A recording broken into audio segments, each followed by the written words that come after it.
ओम नमः शिवाय। श्री सद्गुरुनाथ महाराज की जय। परमपूज्य गुरुदेवता श्री कलावती माता की जय। जय राधे कृष्ण, जय गोपाल कृष्ण, श्री गुरुदेव दत्त। ओम नमः शिवाय। आजचा अनुभव खूप सुंदर कविता बडवे म्हणून आहेत गडिंग्लजमधून, त्यांनी हा अनुभव शेअर केलेला आहे. तर ते म्हणतात, 4 ऑक्टोबर 2012 या दिवशी आई माझ्या आयुष्यात आल्या. वार होता गुरुवार आणि पहिल्यांदा आई माझ्या आयुष्यात आल्या आणि पहिल्यांदा मी जपमाळ घेऊन ओम नमः शिवाय 5 माळी जप केलेला होता. आईंचं प्रकाशन गोपाळकाला हे त्यावेळेला मी वाचलेलं होतं. बालोपासना पण त्या दिवशी मी केलेली होती म्हणतात. हा दिवस अविस्मरणीय दिवस होता आणि त्याच्यानंतर 12 वर्षाचं तप घडलं म्हणतात. 2012 ते 2024 12 वर्षांचं तप पूर्ण होतं ह्या 4 ऑक्टोबरला. आणि ह्या 4 ऑक्टोबरला देवी घरात येतात म्हणतात त्या. आणि शुक्रवार आहे, देवीचा वार आहे. आई म्हणजेच महालक्ष्मी आहेत. आईच म्हणजेच नवदुर्गांचं रूप आहेत आमच्यासाठी. सगळ्या देवी, सगळे आमचे कुलदेवी वगैरे ह्या सगळ्या रूपांमध्ये मी आईंना बघते म्हणतात त्या. हा अनुभव ज्यावेळेला शेअर केलेला होता तर त्यावेळेला मला वाटतं की 29 का 30 काहीतरी तारीख होती. माझ्या आता लक्षात येईना झालं आहे. 28-29 काहीतरी अशी तारीख होती ज्यावेळेला त्यांनी म्हणजे सप्टेंबरची तारीख होती. आणि त्यांनी सांगितलेलं की आता 5-6 दिवसातच मला 12 वर्ष पूर्ण होतात आईंच्या मार्गामध्ये येऊन, आईंच्या सेवेमध्ये येऊन.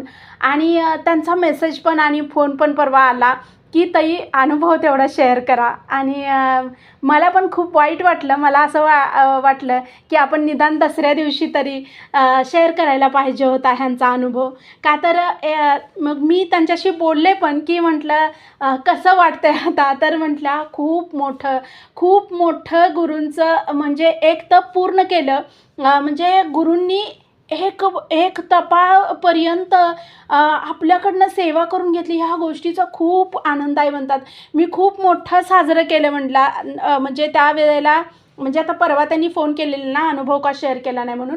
तर त्यावेळेला त्या सांगत होत्या की म्हटल्या 4 ऑक्टोबरला ह्या महिन्यातल्या 4 ऑक्टोबरला देवी पण घरी आलेल्या होत्या म्हटल्या. आणि म्हणजे नवरात्रीमध्ये माझ्या गुरूंच्या मार्गात येऊन मी एक तप पूर्ण झालं. ते पण नवरात्रींच्या दिवसांमध्ये झालं आणि ते शुक्रवार होता. तर खूप म्हणतात आईंना एवढं छान मी सजवलेलं होतं म्हणतात. एवढं छान सजवलेलं होतं अक्षरशः म्हणतात.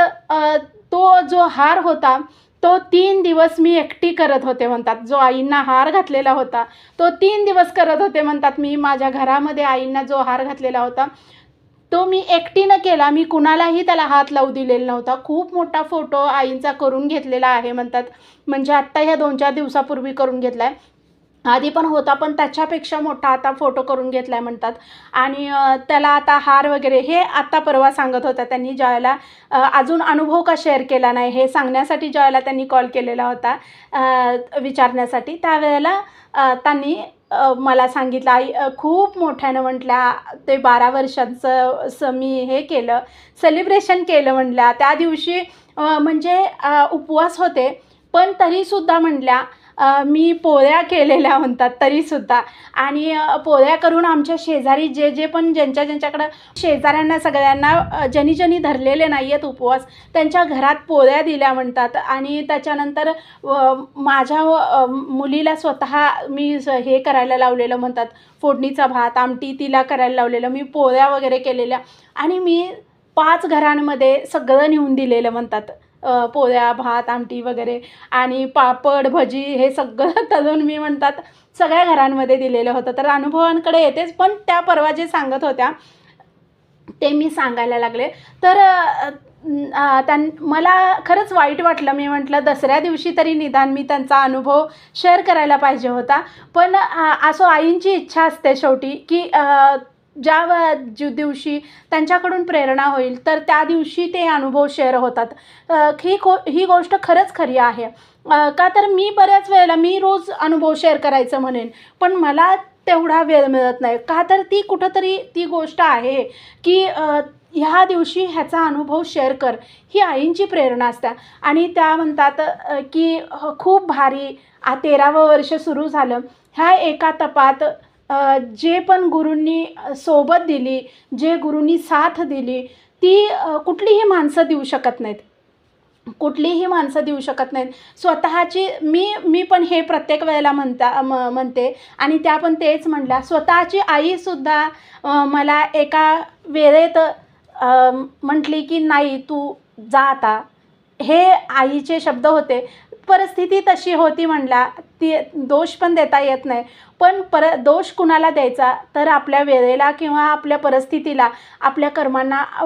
मग हे जी वेळ बदलली की म्हणजे पुढची आईसुद्धा बदलू शकते. तर हे लक्षात घेतलं पाहिजे आपण की कुणीही आपल्यासोबत नसते. आपल्यासोबत फक्त आपले गुरु आणि आपले कर्म येतात. ही गोष्ट खरी आहे. कालच्या व्हिडिओमध्ये त्या ताईंना पण सांगितलेलं आहे. आपले कर्म आणि आपले गुरु ह्या व्यतिरिक्त कुणीही देव आपले गुरु आणि आपले कर्म ह्याच्या व्यतिरिक्त कुणीही आपल्याला वेळेला साथ देऊ शकत नाही. बरं, एखाद्यानं साथ दिली तरी तीसुद्धा आपल्या देवाच्या, आपल्या गुरूंची त्यांना प्रेरणा असते की तुम्ही त्याला हे करा. मी किरीट कुंडलं घालून येऊ शकत नाही त्यांना मदत करायला, तर तुम्ही त्यांना मदत करा, ही त्यांना दिलेली प्रेरणा असते आपल्या गुरूंनी किंवा आपल्या देवानं. आणि जर देव किंवा गुरूंचंच आपल्याला साथ नसेल ना, तर त्यावेळेला लक्षात येते की जग काय आपल्याबरोबर वागते. तर अनुभवाकडे येते मी. तर लग्नानंतर म्हणतात 3-4 महिन्यानंतर माझ्या मोठ्या जाऊबाई आणि माझे खटके उडायला लागले म्हणतात. आणि मग सासूबाई वगैरे म्हणजे मलाच दोष द्यायच्या प्रत्येक वेळेला म्हणतात. आणि असं प्रकार होता की माझ्या घरची प्रॉपर्टी कमी होती म्हणतात. म्हणजे माझ्या माहेरी काही नव्हतं. आणि माझ्या जाऊबाईनं ज्यावेळेला लग्न करून आली त्यावेळेला तिला भरपूर दिलेलं होतं म्हणतात. आणि माझं ज्यावेळेला लग्न झालं, माझ्या मिस्टरांना पसंत पडलं आणि सासूबाईंना पण पसंत पडलं आणि त्यांनी केलं. पण आमचे आईवडील त्यावेळेला म्हटले की आमची तेवढी परिस्थिती नाही आहे. माझी सासरची श्रीमंती होती म्हणल्या. आणि मग सासूबाई त्यानं काय म्हटल्या, बरं ठीक आहे, तुम्ही तुमच्या परीनं लग्न करून द्या. तर माझ्या आईवडिलांनी त्यांच्या ऐपतीनुसार लग्न करून दिलं. तरीसुद्धा त्या वेळेला म्हणतात त्यांची 400-450 लोकं आलेली होती त्या वेळेला 12 वर्षापूर्वी म्हणतात. तर 12-13 वर्षापूर्वी का, तर म्हणजे आईंच्या मार्गात यायच्या आधी एक वर्षभरच म्हणावं लागेल. आईंच्या मार्गात 1 वर्षानं आल्यानंतर. तर त्यावेळेला म्हणतात आईवडिलांची परिस्थिती नव्हती तरी 400-450 लोकं, आमच्या इकडची लोकं अशी मिळून म्हणतात 800-900 लोकं होती. सगळ्यांचं आहेर माहेर आईवडिलांनी केलं म्हणतात. लग्न करून दिलं. तुमच्या ऐपतीप्रमाणे लग्न करून द्या म्हटलेले आणि 1-1 तोळा घाला म्हटलेले. आणि 1-1 तोळा पण माझ्या आईवडिलांनी घातलेला म्हणतात त्यावेळेला. तरीसुद्धा म्हणतात माझ्या म्हणजे जावेच्या मानानं ते काहीच नव्हतं म्हणतात. का, तर तिची खूप श्रीमंती सासरी म्हणतात, सॉरी माहेरी तिच्या. आणि मग त्यामुळं लग्नातसुद्धा त्यांचे दागदागिने ते असं बघून माझ्या आईवडिलांना पण वाटायला लागलं की खूप चांगलं घर मिळालं माझ्या मुलीला. आणि ज्यावेळेला आमचं घर बघितलेलं होतं माझ्या आईवडिलांनी तर त्यांनी म्हटलं की मुलीला चांगलं सासर मिळालं, एवढी श्रीमंती मिळाल्या, तर दुसरं काय पाहिजे आपल्याला एवढ्या चांगल्या घरात. आणि माझ्या मिस्टरांना सर्व्हिस पण चांगली होती म्हणल्या. आणि त्यामुळं म्हणजे सरकारी सर्व्हिस आहे माझ्या मिस्टरांची म्हणतात. तर त्यामुळं मग काहीच प्रॉब्लेम नव्हता. तर आईवडिलांनी कर्ज काढून लग्न करून दिलं म्हणतात. माझं कर्ज काढलं आणि लग्न करून दिलं. आणि त्याच्यानंतर मग म्हणतात ज्या वेळेला 3-4 महिने झाले लग्न झाल्यानंतर, तर त्यावेळेला म्हणजे कुठला तरी कार्यक्रम वगैरे असे सणवारनंतर यायला लागले म्हणतात. मार्च एप्रिल नंतर सणवार यायला लागले. आणि त्याच्यानंतर मग म्हणतात की सुरू झालं की म्हणजे हिच्याकडे दागिनेच नाही आहेत. मग सासूबाईंचे दागिने द्यायला लागायचे मला. कुठंतरी कार्यक्रमाला कुणाच्या तरी इकडं चाललं किंवा काहीतरी कार्यक्रम असला तर सासूबाईंचे दागिने मला द्यायचे. तर मग ते जाऊबाईला माझ्या आवडायचं नाही. तर त्या म्हणायच्या तिला घालू दे, तिच्या माहेरच्यांनी काय दिलेलं नाही आहे. मग ते पण मला कसं तरी वाटायचं घेताना. तर मी म्हणायचे राहू दे, काय होतं, मी तर अशीच जाते. तर म्हणायच्या हां आमची इज्जत काढ. तर हे मला फार वाईट वाटायचं म्हणलं ज्यावेळेला त्या असं बोलायच्या. आणि त्यात म्हणतात माझं शिक्षण पण जास्त झालेलं नव्हतं. मी 12वी पास झालेले होते फक्त म्हणतात. आणि मग मला 12वी पास झाले. 13वीमध्ये म्हणजे ॲडमिशन वगैरे माझं झालेलं होतं म्हणतात. पण तरीसुद्धा म्हणजे आई-वडील म्हटले, "काय नाही आता लग्नच करायचं आहे, हेच करायचं आहे." आणि मला ॲडमिशन घेऊ दिलं नाही म्हटल्या 13वीला. का तर माझ्या आई-वडिलांची पण तेवढी परिस्थिती नव्हती. मग त्यांनी काय शिकवायला नकारच दिला. आणि मग 5-6 महिन्यात डिसेंबरपर्यंत माझं लग्नच ठरलं म्हटल्या. आणि मग ह्या अशा ह्याच्यामध्ये म्हणतात 12वी फक्त शिक्षण झालेलं आणि माझ्या मिस्टरांना सरकारी सर्व्हिस. पण मला हक्क नव्हता म्हणतात. 3-4 महिन्यात मला तेवढा कुठला हक्क येणार आहे म्हणतात, की मला काहीतरी तर थोडे म्हणजे नकली तरी दागिने करा वगैरे एवढं म्हणण्याचा सुद्धा अधिकार नव्हता म्हणतात त्यावेळेला मला. तर असं झालं म्हणतात एकदा माझ्या म्हणजे जावेचंच म्हणजे नात्यामध्ये तिच्या चुलत बहिणीचं का काहीतरी म्हणतात लग्न होतं आणि त्या लग्नामध्ये लग्नाला त्यांनी इन्व्हाइट केलेलं होतं म्हणतात सगळ्यांना. मग आता सासूबाई पण येणार आणि मी पण जाणार, दोघी पण आम्ही जाणार. मग सासूबाईंनी काय केले, थोडेसे दागिने काढून मला दिले म्हणल्या घालण्यासाठी आणि चल म्हणल्या आमच्यासोबत. आणि तिथं गेल्यानंतर म्हणजे सगळ्या पाहुण्यांमध्ये ह्याच्यामध्ये त्याच्यामध्ये माझ्या जाऊबाईनं माझा अपमान केला. म्हटला काय आणि मी तिथंच होते म्हटल्या. असं पण नाही की मागं काय हिच्या घरच्यांनी काय दिलं नाही, फुटका मनीसुद्धा दिलं नाही, सासूचे दागिने घालून फिरते ही. आणि थोडं तरी आपण कुठल्या घरात द्यायला लागलो आहे पोरगीला, तिच्या त्यांच्या इज्जतीला धरून तरी ते एक 4-5 तोळे तरी जास्त घालायचे ना.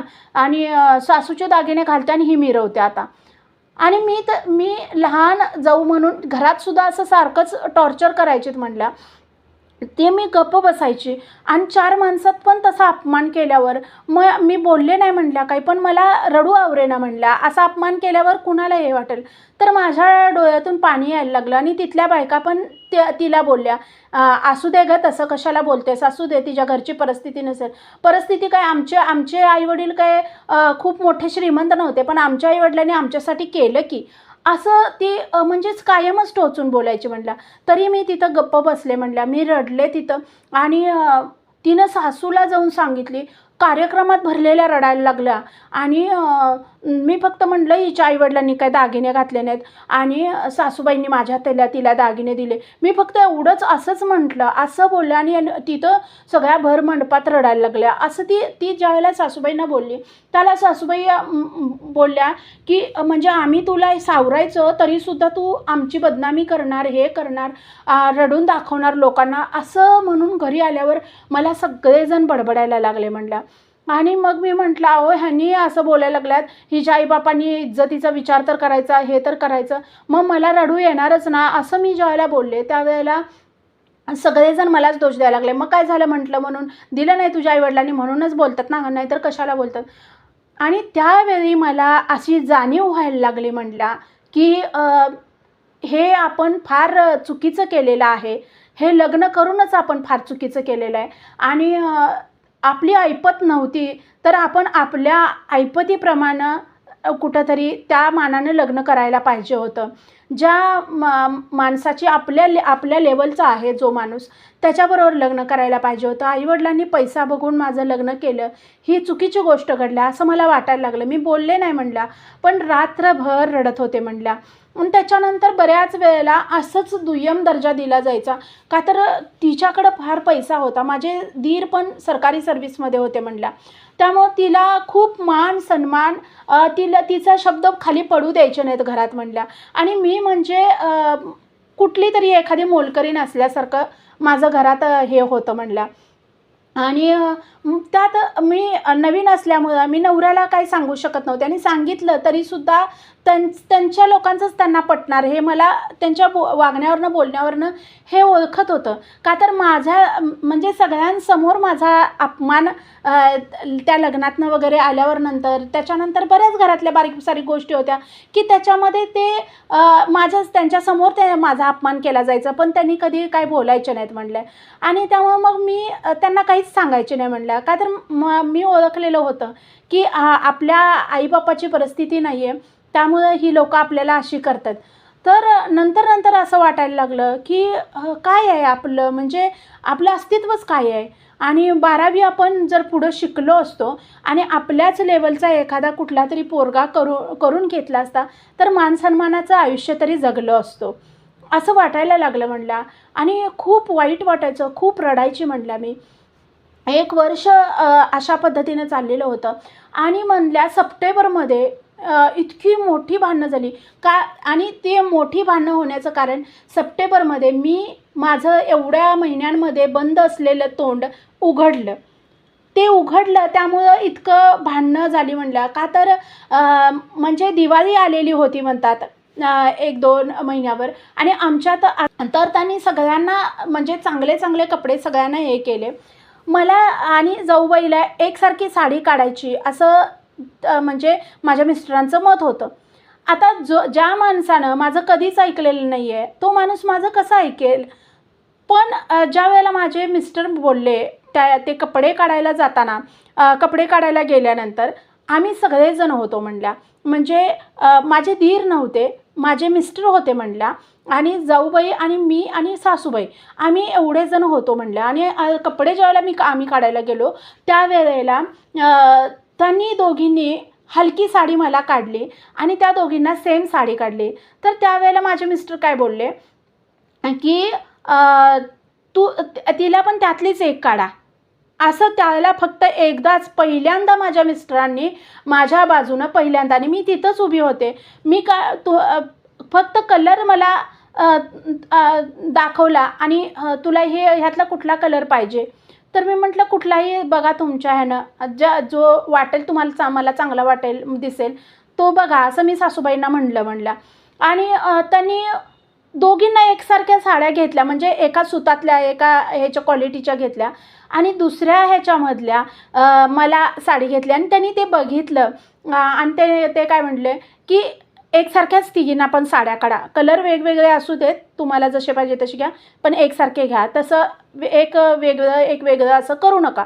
फक्त एवढं त्यांनी बोलले. आणि त्या गोष्टीचा माझ्या जाऊबाईला आणि माझ्या सासूला प्रचंड राग आला. तर त्यांनी बोलले की तिथंच दुकानातच सासूबाई माझ्या बोलल्या की एवढं काय तुझ्या बायकोनं म्हणजे तुला शिकवून पाठवले का, की एवढं काय तिनं आणून दिले आम्हाला की तू आम्हाला इथं दुकानात उभारून शिकवायला लागलायस.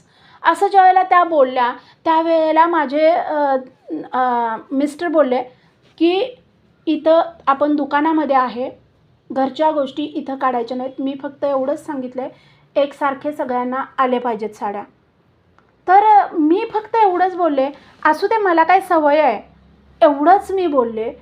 तर त्यांनी त्याचा वेगळा अर्थ घेतला आणि घरी आल्यानंतर एवढं आकांडतांडव केलं आणि काय शिकवायला लागलं तुला ती सांग, असं सगळ्यांसमोर सगळं, म्हणजे माझे धीर आहेत, सासरे आहेत, सगळं घरदार आहे आणि सगळ्यांसमोर म्हणतात काय तुला शिकवायला लागलं एवढं, तू का बोललास, असं बोललासच का, ह्या गोष्टीवरनं. आणि मग मी त्यावेळेला बोलले की ह्या 7-8 महिन्यामध्ये त्यांच्यासमोर ह्या माणसाच्या समोर माझा कितीतरी वेळा अपमान झाला. त्या माणसानं तोंड उघडलं नाही. त्याला मी काय शिकवणार आहे आणि मी काय सांगणार आहे. मला अपमानाची ह्या सवय झालेली आहे, माझ्या आईवडिलांनी काही दिलेलं नाही आहे, तर मला अपमानाची सवय झालेली आहे हे मी बोलले. मी फक्त एवढंच म्हटलं की मला सवय आहे, असू दे मला सवय आहे. मग मी कुठल्या गोष्टीची सवय आहे असं मी काय बोलले का. ह्या गोष्टींवरनं वादावादी झाली आणि मला घरातून सरळ बाहेर काढलं म्हणल्या. सरळ घरातून बाहेर काढलं. माझे मिस्टर तिथंच उभारलेले होते, एकही शब्द बोलले नाही. तू आत्ताच्या आत्ता इथून घरातून निघून जायचं म्हणल्या की थांबायचं नाहीस तू या घरात. आमच्या घरात असली मुलगी चालणार नाही, जिला संस्कार नाहीत, जिच्या आईवडिलांनी आमच्या मानापानाचा कधी विचार केला नाही, आमचं काही हे केलं नाही, आमची रीती कुठल्या पाळल्या गेल्या नाहीत, जिच्या आईबापानं पाळल्या नाहीत ती काय पाळणार आहे आमच्या रीती, हे शब्द वापरले. आणि मी त्यांना सॉरी म्हणायला लागले, अहो मी परत नाही बोलणार. तरीसुद्धा माझ्या तोंडावर दार लावून घेतलं म्हणलं. माझे मिस्टर खिडकीच्या शेजारी उभे होते आणि त्यांनी एकही शब्द बोलले नाहीत म्हणलं. आणि पायातली चप्पलसुद्धा माझी आतच होती म्हणला आणि दार लावलं. आणि म्हणजे बाहेर आमच्या चप्पलचं नाही, ते आतच त्यांनी कपाट बनवून घेतलेलं होतं म्हणल्या चप्पलचं, आणि चप्पल पण नाही पायात माझ्या. तर मी खिडकीतनं हे करायला लागले, अहो माझी चप्पल तरी द्या, मी आईकडे जाते, चप्पल तरी द्या. माझं एक हे सुद्धा घेतलेलं नव्हतं म्हणतात, म्हणजे कापडसुद्धा घेतलेलं नव्हतं म्हणतात मी. आणि तर खिडकीसुद्धा बंद केली म्हणतात त्यांनी. जाऊबाईनं माझ्या येऊन खिडकीसुद्धा बंद केली. आणि अशा अवस्थेत म्हणतात की पायातल्या चप्पलसुद्धा नाही आहे, अशा अवस्थेत मी तिथून निघले म्हणतात. आणि बसला पैसे नाहीत, माहेरीच जायचं आहे मला. माझं माहेर तिथून जवळजवळ म्हणतात 40 किलोमीटरवर माझं माहेर म्हणतात. आणि मला बसला जायला पैसे नाहीत, काहीच नाहीत. आणि इतकी तहान लागलेली म्हणतात. म्हणजे तरी ते दिवस म्हणतात पावसाळ्याच्या दरम्यानचे होतात. खरं पाऊस पण नव्हता आणि खूप हे पण नव्हतं.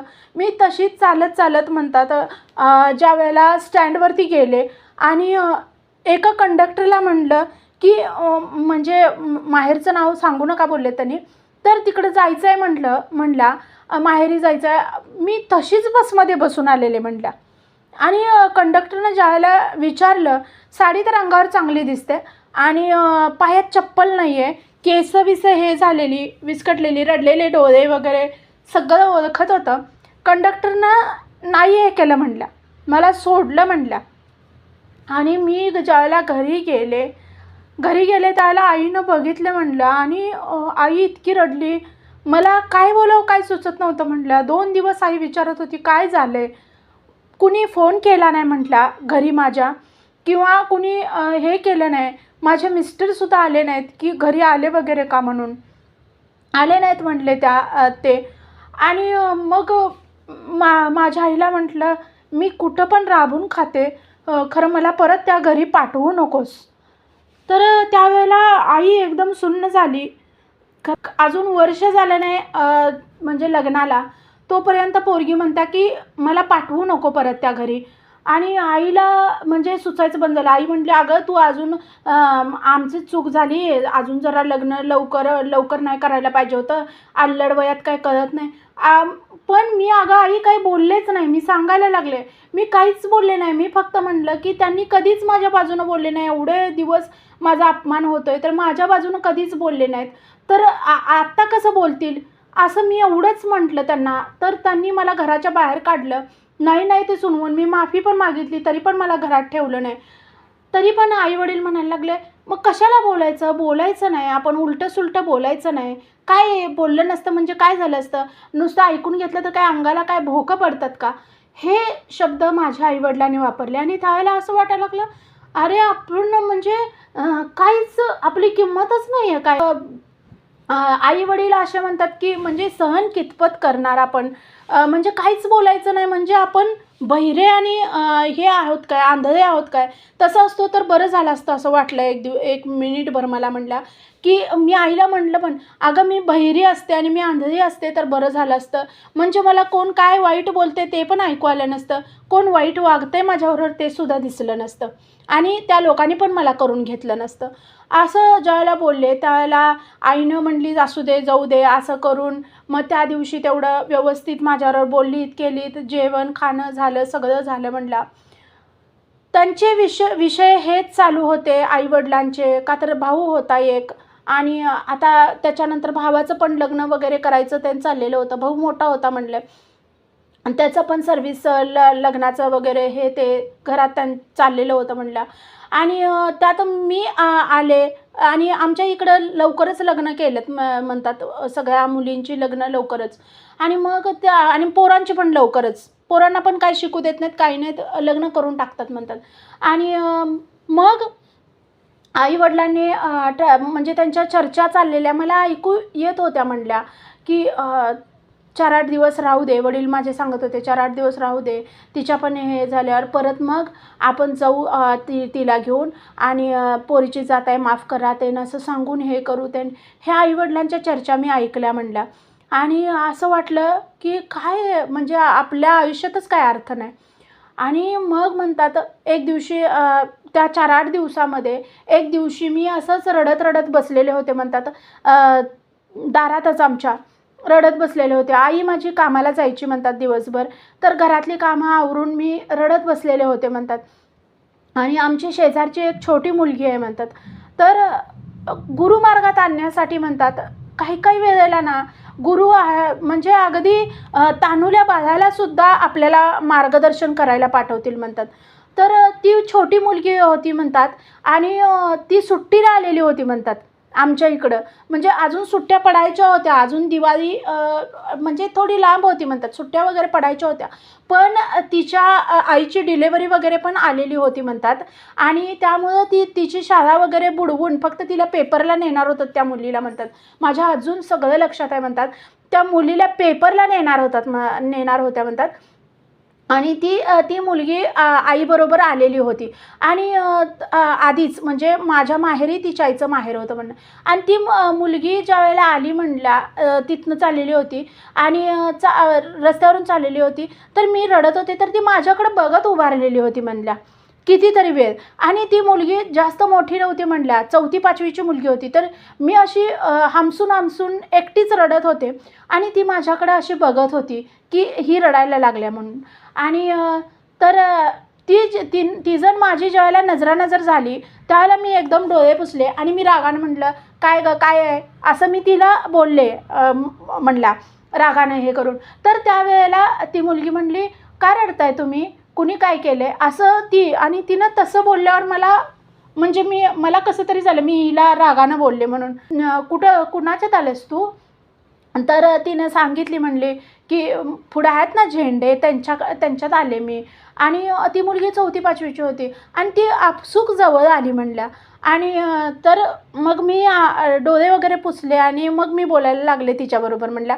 तर मग शाळेला जात नाहीस का, मग तू इथं का, तर मला माहिती होतं म्हणल्या की आसपासची घरं वगैरे माहिती होतं आणि ही मुलगी कुणाची तरी नवीनच दिसत होती. तर मी तिला म्हणला की मग तू ह्याच्या आधी कधी आली नाहीस गं गावामध्ये, तू ह्यांची मुलगी आहे, त्यांची नात आहेस तर, झेंड्यांची नात आहेस तर आमचे पप्पा इकडं पाठवू देत नाहीत ना, मग आता आमच्या मम्मीला बाळ होणार आहे म्हणून मी आले आणि आता आमची मम्मीला बाळ होणार आहे. आणि मग मी तिला विचारलं, मग तू शाळेला पेपर वगैरे आता कसं, तर पेपरला मी जाणार आहे फक्त. आणि आमच्या बालोपासनेच्या वेळेला पण रविवारी मला पप्पा आमचे न्यायला येतात, रविवारी मी दर बालोपासनेला जाते. तर मी म्हटलं, होय का, कसली बालोपासना, तर तिनं मला सांगितलं म्हणलं. आणि म्हणजे मी कलावती आईंची बालोपासना असते ना, तर त्या बालोपासनेला जाते असं तिनं ज्यावेळेला मला बोलली. तर मी म्हटलं, होय का, अरे वा छान, म्हणजे तू देवाचं पण करतेस होय. तर होय, आणि तुम्हाला काय झालं आहे रडायला. तर मी म्हटलं, मला काय नाही, आता मी मरणार आहे ना म्हणून मी रडायला लागले असं मी बोलले म्हटला तिला. तर तुम्ही मरणार आहे खरंच, तर नाही गं, पण मला असं वाटायला लागलं मी मरणार आहे. तर त्या मुलीनं मला बोलल्या, तुम्ही बालोपासना म्हणा, म्हणजे आई तुम्हाला सगळं तुमचं व्यवस्थित करतील. त्या मुलीनं मला तो शब्द वापरलेला आणि त्या मुलीनं मला मार्गात आणलं म्हणल्या. हे खूप माझ्या आयुष्यातली त्या गोष्टी मी विसरूच शकत नाही म्हणल्या. आणि तिला आजही मी भेटते म्हणल्या 12 वर्षानंतर. आता म्हणल्या की मला म्हणजे तिला जाऊन भेटायचं आहे की तिच्या म्हणजे ते झेंडे म्हणून आमच्या शेजारीच आहेत म्हटले. आणि त्यांची ती म्हणजे मुलीची मुलगी नात होती त्यांची ती. आणि ती मुलगी पण आता मोठी झाली म्हटल्या की आपण मला आता तिला भेटायचं आहे म्हटलं. मी ठरवलेलं होतं की 12 वर्षाचं आपले हे तप झालं आहे, ह्याच्यानंतर भेटायचं आहे म्हणून. तर ती मुलगी त्यावेळेला म्हटल्या 4वीत का 5वीत काहीतरी होती. तर ती म्हटली, बालोपासना तुम्ही म्हणा आणि आई सगळं चांगलं करतील. जेव्हा ती अशी बोलली ना मुलगी, तर त्यावेळेला मी म्हटलं, होय का, तुझं काय काय केलं आईनी आमच्या मम्मीला बाळ होत नव्हतं, तर ना आईंचं सगळं करायची आमची मम्मी. आणि आमच्या मम्मीला विचारा की, असं ती बोलली म्हणला. आणि आमच्या मम्मीला बाळ होत नव्हतं, मी एकटीच होते, मग मला एकटीला करमायचं नाही. मग मी सारखी म्हणायची, आई सगळ्यांच्यात बाळ आहेत, 2-2 बाळ आहेत आणि माझ्या मैत्रिणींकडे सगळ्यांकडे बाळ आहेत, तर तुला कधी बाळ होणार. आणि माझ्या आजीला पण असं वाटत होतं की मला भाऊ पाहिजे. तर माझ्या आईनं 2-3 वर्ष झालं माझी आई फार करत होती बालोपासना. ती म्हणजे तिनं तसं सांगितली म्हटली, सारख्या बालोपासना करत होती, असं ती तिच्या भाषेत सांगत होती म्हणल्या. आणि मग मला खरंच असं वाटलं, मग तुझ्या आईला बाळ मग त्याच्यामुळं झालं? तर होय. मग आणि माझी आई आता रोज उठल्यानंतर आधी अंघोळ करता आणि अशी डोळे मिटून नामस्मरण करत बसता. मला पण करायला लावता आणि फार छान, फार छान वाटतंय. तुम्ही करा. तुम्ही परत कधी रडणार नाही बघा. असं ती ज्या वेळेला बोलली म्हणतात, काय कुणास ठाऊक म्हणतात, आईंच्या मार्गात येण्याचा तो रस्ता होता आणि म्हणून मग मी म्हटला, खरंच मी गेले म्हटल्या 2 दिवसानं त्यांच्या घरी. आणि तुमची मुलगी फार छान आहे हो म्हटल्या. आणि तर ती म्हटली, हां, ही आलेली होय तुमच्या घरी? तर होय म्हणल्या. आणि तुम्ही कुठल्या आईंचं वगैरे करताय ते ना, असं ज्यावेळेला मी विचारलं त्यावेळेला त्यांनी मला कलावती आईंचं सांगितलं म्हटल्या. खरंच मला माहिती नव्हतं म्हटल्या आईंचं, काहीच माहीत नव्हतं म्हटल्या. 2012च्या दरम्यान मला आईंचं काही माहीत नव्हतं म्हटल्या. आणि मग ज्यावेळेला त्यांनी सांगितलं, मी म्हटलं, अहो मला असं सासरी फार त्रास आहे आणि मी आले तिथनं आणि तर करावं आईंचं, आई सगळ्यातनं मार्ग काढतात. आणि तुम्हाला सांगते म्हणला, माझं पण असंच होतं म्हणला. सुरुवातीचे दिवस खूप वाईट होते आणि मूल राहत नव्हतं म्हणून मला पण त्रास देत होते म्हणले.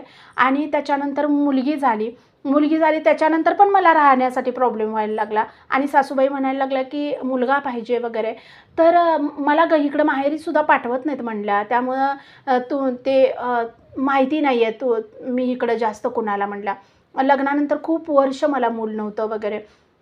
त्यांची मुलगी मला ते झेंडे काका वगैरे सगळे माहिती होते म्हणले, पण त्यांच्या मुलगीला मी बघितलेलं नव्हतं म्हणले, का तर त्यांना बऱ्याच वर्षानं मूल ते झालेलं. मला आईंच्या कृपेनं मुलगी झाली म्हणले. आणि त्याच्यानंतर परत राहीना म्हटल्यावर मी उपासना चालू केल्या म्हटल्या वेगवेगळ्या. मग तुम्ही कुठलं मुलासाठी? तर त्या म्हणल्या, मी श्रीकृष्ण प्रतापचे पारायणं केलेली आहेत म्हणल्या. 11 पारायणं माझी झालेली होती म्हणल्या. आणि मग मला बरोबर 12व्या हाच एक अनुभव, असाच एक अनुभव मागंसुद्धा एका भगिनीनं शेअर केलेला, की श्रीकृष्ण प्रतापची पारायणं 11च बहुतेक त्यांनीसुद्धा. तर मला ते असं वाटलं, की आईंनी परत एकदा म्हणजे ही गोष्ट कुणाला तरी सांगण्यासाठी, म्हणजे अशा बऱ्याच भगिनींना ज्यांना वाटतंय त्यांना सांगण्यासाठी परत ही गोष्ट परत ह्या ताईंकडनं म्हणजे परत बोलवून घेतलं असं. तर त्या ताई सांगत होत्या ह्या ताईंना, की मी श्रीकृष्ण प्रतापची 11 पारायणं केलेली होती म्हणून. असं ज्या वेळेला त्यांनी सांगत होत्या म्हणल्या, श्रीकृष्ण प्रतापची 11 पारायणं केली तर मग मी काय करावं? मला म्हणजे जायची पण इच्छा नाही आहे. पण आता संसार करायचं म्हटल्यावर तो प्रपंच करायचं म्हटल्यावर करायला तर पाहिजे. आई-वडील मला राहू देणार नाहीत हो. त्यांनी म्हणतात की 8-10 दिवसानं परत तिला घेऊन जायचं म्हणून. असं मी सांगायला लागले. तर त्या म्हणल्या, हे बघ, गाठी बांधल्यात आईंनी तर त्यांनीच व्यवस्थित पार पाडतात. आपण काही जास्त त्रास करून घेऊ नकोस तू. ते जे काय बोलतात कोण त्यांच्याकडे लक्ष देऊ नकोस, एवढं मात्र कर आणि सेवेला खरंच सुरुवात कर तू. आणि त्यांनी मग मला त्यांच्याकडे म्हटल्या, श्रीकृष्ण प्रताप होतं त्यावेळेला. तर म्हणल्या, मी आत्ता वाचन करायला लागले म्हणल्या, माझी डिलिव्हरी झाली की मग तुला मी देऊ शकेन का, पण तोपर्यंत तू असशील का नाही कुणास ठाऊक म्हणल्या. तर मी म्हटलं, होय हो. तर म्हणल्या त्यावेळेला त्यांनी मिस्टरांकडनं मागवून घेतली पुस्तकं म्हणल्या. त्यांचे मिस्टर आले म्हटल्या 2-3 दिवसानं. त्यांना सांगितलं की पुस्तकं येताना घेऊन या आईंची. आणि त्यांनी सगळी पुस्तकं मला दिलेली होती म्हणल्या. नित्योपासना दिलेली होती, भजनाचं पुस्तक दिलेलं होतं, प्रातस्मरण, सायंस्मरण, आणि कुठलेही पैसे माझ्याकडनं त्यांनी घेतले नाहीत म्हणल्या. हे मी ज्या वेळेला एखाद्या व्यक्तीला करायला, फक्त ह्या पुस्तकांचा अपमान करू नको. जर तुला झालं नाही तर करणं झालं नाही, परत ही पुस्तकं आणून आमच्या आईच्या इथं ठेव, मी परत जाताना घेऊन जाईन. जर तुला करणं जमलं नाही किंवा पण इकडं तिकडं पुस्तकं हे करू नको, हे त्यांनी मला म्हणजे अगदी निक्षून सांगितलेलं होतं म्हणल्या. तर मी म्हणलं, नाही मी हे करेन. तर खूप सांगितलं म्हणल्या मला. आणि आई ज्या वेळेला म्हणजे आई ज्या वेळेला आल्या म्हणल्या आयुष्यात, त्यावेळेला इतके कायापालट झाले आणि सगळा माझा संसार सुरळीत. जो नवरा माझ्या बाजूनं कधी एक शब्द बोलत नव्हता, तो प्रत्येक शब्दाला उत्तर देतोय म्हणल्या त्यांना. त्यामुळे आता मी निर्धास्त आहे म्हणल्या. आणि मला आता कुठल्याही गोष्टीची फिकीर नाही म्हणल्या. मी निवांत त्यांच्या नरड्यावर बसून खाते म्हणल्या. असं ज्यावेळेला म्हणजे त्रास जर कोण आपल्याला देत असेल, तर माणसाच्या तोंडून असे शब्द जातात. भले ते आईंच्या मार्गात असले तरी पण. का तर एक लिमिट असतं माणसाची सहन करण्याची. तर त्या म्हटल्या, तू कर खरंच आईंचं. आई सगळे मार्ग काढून हे करतात. मिस्टरांनी त्यांच्या येताना नित्योपासनं आणलेली होती, भजनाचं पुस्तक आणलेलं होतं म्हणल्या, बोधामृत होतं, श्रीकृष्ण प्रताप होतं, सिद्धारूढ वैभव होतं, त्याच्यानंतर आपलं आईंचं चरित्र होतं. ही एवढी पुस्तकं सगळी दिलेली होती म्हणल्या. मला कथा सुमनहार एकच पुस्तक त्याच्यात नव्हतं, बाकी सगळी पुस्तकं होती म्हणल्या. आणि त्यांनी म्हटलं, ही सगळी पुस्तकं नाही, तुला आत्ता फार गरज आहे ह्या गोष्टीची. आणि त्याच्यानंतर मग मी ती पुस्तकं घेऊन घरी गेले. त्यांनी मला सांगितली की अशी अशी उपासना कर, ओम नमः शिवाय म्हणायचं. ज्या पण वेळेला आपल्यावर अत्याचार होतोय किंवा आपल्याला कुणी त्रास द्यायला लागले, भांडणाचा विषय निघेल असं वाटायला सुरुवात होत्या, त्यावेळेला ओम नमः शिवाय म्हणायला सुरुवात करायची. भांडणाचा विषय आपण ज्यांनी काढतात ना, त्यांनी काढत बसू देत. त्यावेळेला मोठमोठ्यानं मनातल्या मनात मोठमोठ्यानं ओम नमः शिवाय म्हणायला सुरुवात कर म्हणल्या. काही भांडणाचे आणि खाली मान घालून तुला जावं लागणार आहे ना सासरी, असू दे जा म्हणल्या. आणि आईंना घेऊन जा सोबत, सगळी पुस्तकं घेऊन जा सोबत, आणि आई आहेत तुझ्यासोबत म्हणल्या. आणि जायच्या आधी नामस्मरणाच्या माळा रोज करायला सुरुवात कर. रोज सकाळ संध्याकाळ 5-5 माळी जप कर म्हणल्या. त्यांनी मला सांगितलं म्हणल्या, रोज 5-5 माळी सकाळ संध्याकाळ जप कर. आणि ह्यातलं तुला जे आता बालोपासना सांगते म्हणल्या, तशी बालोपासना वाच आणि बालोपासना सुरू कर म्हणल्या घरी. आणि तुला ही पुस्तकं ज्या पण वेळेला पहिलं कुठलं वाटतंय, डोळे मिटून कुठल्याही पुस्तकावर असं कुठल्याही पुस्तकाला हात लाव म्हणल्या, पसरून पुस्तकं. आणि ते कुठल्याही एका प्रकाशनावर आईंच्या हात ठेव डोळे मिटून, आणि जे पण पहिल्यांदा हातात येईल ते पुस्तक सुरुवात कर म्हणल्या वाचायला. हे असं त्यांनी मला सांगितलं म्हणल्या. मग मी त्या दिवशी म्हटलं, खरंच माझं चांगलं होईल का हो यातनं? तर सगळं चांगलं होणार, तू अगदी हे कर म्हणल्या. आणि तुला जे वाटतंय ना त्या पद्धतीनं होईल म्हणल्या. मला फार आधार वाटला. आणि त्या पोरगीला ना मग मी जवळ घेतला आणि म्हणल्या, तू पुढच्या वेळेला आलीस ना तर मी तुला चॉकलेट आणते बरं का म्हणल्या. मला तिला काही द्यायलासुद्धा माझ्याकडं तिला द्यायलासुद्धा पैसे नव्हते म्हणल्या माझ्याकडं. तर तिची आई म्हटली, काही नको, तुझा संसार चांगला झाला का नाही, आईंना पण आनंद होईल की मी तुला हा मार्ग दाखवला म्हणून. आई मला आशीर्वाद देतील आणि तो माझ्या मुलीला पण लागेल म्हणला. आणि मी फार रडले म्हणल्या त्यांनी तसं बोलल्यावर. तर ती मुलगी मला त्यावेळेला म्हणल्या की तू रडू नकोस गं, आणि आई आहेत ना, आई हसवतील तुला. आणि म्हणला मी रडत ती पुस्तकं घेऊन, त्या मुलीला असं वाटत होतं म्हणल्या की काहीतरी द्यावं, पण काहीच पैसे नव्हते म्हणल्या माझ्याकडं. आणि आईकडं ते मागायचंच माझी इच्छा होत नव्हती म्हणल्या. आईकडे वगैरे मागायचीच की मला राग होता की मला जायचं नाही आहे. तर आणि ह्यांनी म्हणजे आता ह्यांना ओझं आहे मी, म्हणून ह्यांनी मला पाठवणार आहेत. तर म्हणून मी म्हटलं ह्यांनी जा म्हटलेत की जायचं. आणि 2-3 दिवसानं सारखं मी ते पुस्तकं वगैरे आणली. मग मी म्हटलं, ते झेंडे काकू आहेत ना, त्यांच्या मुलगी करते हे कलावती आईंचं आहे, आणि त्यांनी ही पुस्तकं, अगं त्या घरात चालणार आहे का हे असलं काहीतरी, कशाला काहीतरी करायचं, ही पुस्तकं घेऊन तू आता जाणार का तिकडं, आणि ती काय माणसं शहाणी आहेत का, असं बोलायला लागले आई पण म्हणले. आणि मग मी म्हटलं, त्यांनी म्हणू देत नाही तर नाही म्हणू देत, काय पण करू देत, मी घेऊन जाणार आहे.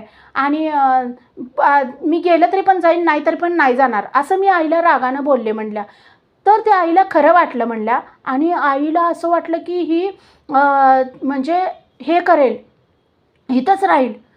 आणि आई मला म्हणल्या, तुला जायचं नसलं ना म्हणल्या, इथंच खड्डा काढून पुरीन मी तुला. ही आईनं बोलले शब्द, आणि ते इतके जिव्हारी लागले म्हणल्या. तर मी म्हटलं, काढ आणि पुरून टाक, का तर मला तिथं मी जाणारच नाही, म्हणजे मी रागानं एक हक्काचं हे म्हणून. तर आईनं मला फार जोरात मारली म्हणल्या. आणि मग काय अशीच बसणार आहेस काय बिन आणता घरामध्येच, असं आईनं बोलले, बरेच शब्द वापरले. आणि फार वाईट वाटलं म्हणल्या मला. आणि मी जशी आलेले ना तशीच परत ती पुस्तकं फक्त घेतली म्हणल्या तिथून. ती पुस्तकं घेतली आणि 2च दिवस झाले होते म्हणल्या मी नामस्मरण करायला लागले होते. त्यांनी माळसुद्धा, हां ही गोष्ट सांगायची म्हणल्या, माळसुद्धा मला त्यांनी दिलेली होती. त्यांचे उपकार किती, म्हणजे आईंनी किती कृपा केली माझ्यावर, की मला माळसुद्धा घ्यायची माझी लायकी नव्हती. तर त्यांनी त्या माळेचंसुद्धा त्यांनी हे केलेलं होतं म्हणल्या, त्याच्यात आणलेलं होतं म्हणल्या माळसुद्धा. तर म्हणल्या 2च दिवस झाले होते मी माळ करायला लागले होते, 5-5 माळी, आणि ते वाचायला लागले होते. आणि आईनं तसं हे केल्यावर असं म्हटलं, मला असं मनात आलं की ह्यांनी तरी हे करतील का, आपण खरंच यातनं बाहेर पडू का. पण त्या ताईंनी एवढं विश्वासानं सांगितलं होतं, त्यांचं जे जे हाल झालेलं सगळं सांगितलं होतं म्हणल्या. त्यामुळं मग मी तसंच आई तशी बोलली रागानं, आणि नंतर म्हणली गिळायला करून ठेवले, गिळ आणि झोप म्हणली, असं बोलली आणि गेली.